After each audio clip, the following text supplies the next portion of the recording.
Whenever the subject of war is brought up, people tend to think about human conflicts between groups, countries, or even civilizations. However, for one particular conflict, this wasn't the case. Not at all. The year is 1918. The First World War has finally concluded, and the world began to come to peace after a 4-year-long of constant fighting. Soldiers who took part in the war made their way back to their home countries and loved ones, a lot of which were Australian veterans, who were later given land by their government to take up farming in the western part of the country. These men, however, didn't realize at the time that they would be leaving a war behind, but walking straight into another. The portion of land that was chosen and given to the returning veterans was positioned next to the border of the sizable natural habitat of the emus, which would migrate towards the western coastal area every year after the main seasons. As the emus traversed through the area, they found the cultivated grounds to be a great potential habitat, due to the cleared lands and the additional man-made water supplies for livestock. They would then proceed to ravage and damage the crops, as well as leaving huge gaps throughout the fences, through which other animals, like rabbits, could enter and cause additional problems to the farming area. As the situation continued to worsen and became more severe, the Australian farmers decided to petition the government to deploy a military force in order to fend off the raging army of long-necked invaders. In response to the request, the Minister of Defense, Sir George Pearce, readily agreed to and approved the petition, even expressing his thought that the giant moving birds would make good target practice for the military personnel. The operation was decided to be carried out under the commands of Major G.P.W. Meredith from the 7th Heavy Battery of the Royal Australian Artillery. His battalion consisted of Sergeant S. McMurray and Gunner J. O. Halloran, entrusted with 2 Lewis machine guns and 10,000 rounds of ammunition. The Great Emu War was originally planned to take place on October of 1932. However, the plan was postponed due to a period of constant rainfall, which hindered the combat effectiveness of both sides. The Australian soldiers decided to bunker down for the meantime, and the emus found their forces scattered across a greater area. Because of this, the operation had to be moved back until the 2nd of November, after the rain had cleared and the troops were ultimately deployed. The soldiers made the first contact with oppositions as they advanced into Campion, where a platoon of around 50 emus was spotted. However, they were outside of the effective range of the machine guns. The men then attempted to lure the opposing force into an ambush without any success. In response, the birds split into small groups and managed to make a tactical retreat before receiving any kind of heavy casualties. The second effort was attempted 2 days later, on the 4th of November.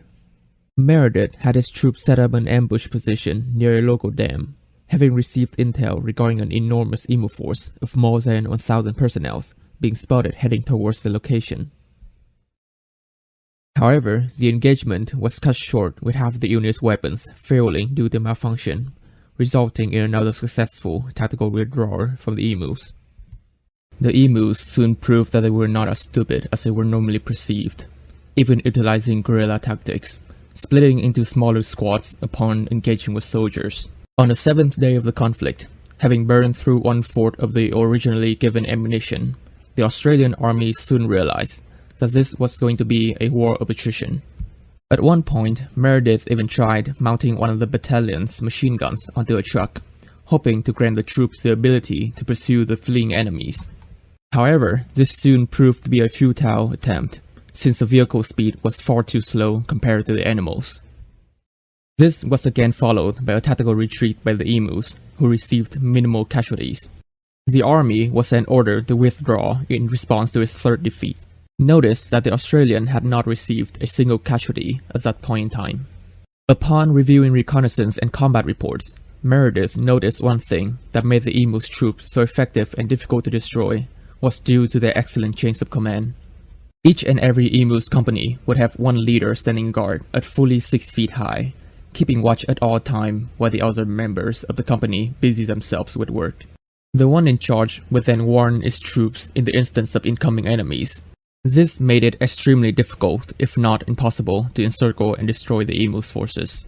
Taking advantage of the army's withdrawal, the Feather invaders continued to march forwards, claiming more territories and causing more chaos as they went. Sir James Mitchell, the Premier of Western Australia, once again called for support from the military to repel the invasion.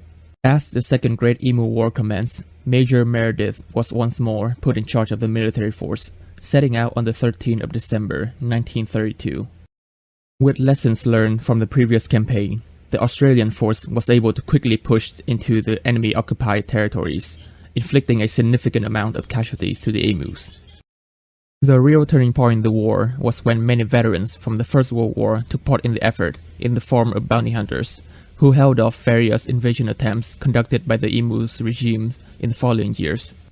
This massive boost in manpower was accompanied by the adoption of the new Australian wonder weapon, barriers made out of steel and wood, codenamed the Fence. These equipment were utilized in the previous years. However, it was not until the war that the production chain really got pushed to an astonishing rate. Due to these, the emu's forces were severely devastated, having been cut off from a great portion of their supply line, and were ultimately forced to retreat from the battlefield. After the war has concluded, the emus still carried out various raiding attempts occasionally, but was held off by the Australian bounty hunters. Upon the news regarding the conflict became globally known, some conservationists began to call the Australians' rebellion against the long-necked aggressors as an attempt at the mass destruction of the birds. For the emus, several unfortunate individuals were captured and put into internment camps for generations, serving as a grim reminder of a dark and terrifying period in Australia's history. Alright, that was something. Just to make it clear, the Australians didn't lose the war. I mean, the emus were hard to kill, and they had a learning curve to them, but the Australians adapted quickly and dealt with the problem. So the whole joke about Australians losing to a bunch of birds really needs to die.